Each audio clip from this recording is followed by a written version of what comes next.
Bonjour à tous, donc je suis Benoît Bouffard, je suis directeur de la stratégie et de l'innovation chez voyagesncf.com.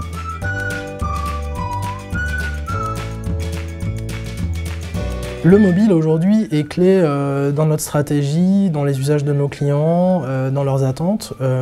Donc on est présent sur le mobile depuis 2009 et le mobile représente 50% de notre audience. Donc notre audience est un peu plus de 8 millions de visiteurs uniques. On a passé le cap des 12 millions de téléchargements d'applications mobiles en France et en Europe, puisqu'on a aussi lancé les applications mobiles en fin 2013 sur 7 pays européens. Et du coup, c'est 50% d'audience aujourd'hui, donc c'est assez important. Et ça continue d'augmenter au fil des mois, des semaines et des jours même. En termes peut-être plus spécifiquement de volume d'affaires, aujourd'hui on peut atteindre jusqu'à un quart de nos ventes depuis des interfaces mobiles.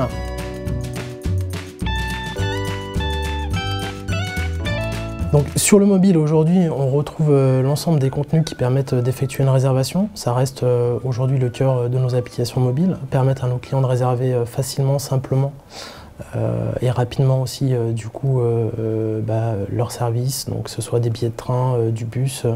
On a aussi des services d'hébergement avec de l'hôtellerie sur une application à part. Donc l'objectif initial et numéro 1 reste bien celui-là. Après, en termes de type de service, ce qu'il faut voir, c'est qu'il faut proposer des services qui finalement sont complémentaires entre les interfaces. Donc je commence une réservation sur une IHM, donc sur le desktop, et je peux la continuer sur le mobile, donc ça c'est un point important. Donc la complémentarité finalement desktop et mobile est un point clé. Le deuxième point sur le mobile en termes de type de service, on essaye de pousser des services personnalisés. Donc notamment, il y a toute une partie de l'application mobile et des applications mobiles qui est auto-apprenante. C'est-à-dire que plus on l'utilise, plus le service va se personnaliser. C'est le cas par exemple sur notre espace Petit Prix. Puis le troisième point sur le mobile, c'est qu'au-delà de la vente, il a surtout un usage aussi d'accompagnement auprès de nos clients. C'est-à-dire que beaucoup de nos clients finalement réalisent des gestes d'après-vente, ce qu'on appelle le post-achat.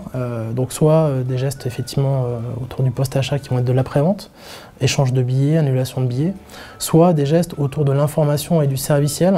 Donc pour le dire plus clairement, des gestes autour de l'information voyageur, de l'info-quai, de l'info sur sa destination, de l'info sur son trajet globalement qu'on peut retrouver dans son espace dans lequel on retrouve ses réservations. Donc c'est un point assez important aussi, qui est tout l'accompagnement qu'on a tout au long du parcours client au travers des applications mobiles et des services mobiles.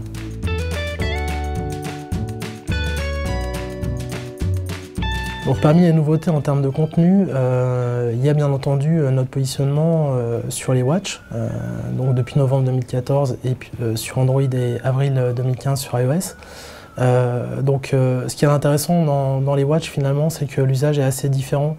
On va s'en servir pour faire beaucoup de ce qu'on appelle la push notif à valeur ajoutée, c'est-à-dire rappeler à notre client les heures de départ, lui rappeler les options qu'il a posées, lui donner l'information quand on l'a, dès qu'elle est disponible, de l'information sur le quai par exemple. Et donc c'est un service qui est ce que nous on appelle chrono-responsive, c'est-à-dire qui s'adapte en fonction de la temporalité dans laquelle je me trouve par rapport à mon trajet. Donc une heure avant, J-1, H-1, H-15 minutes, ça s'adapte à ça, donc c'est assez intéressant.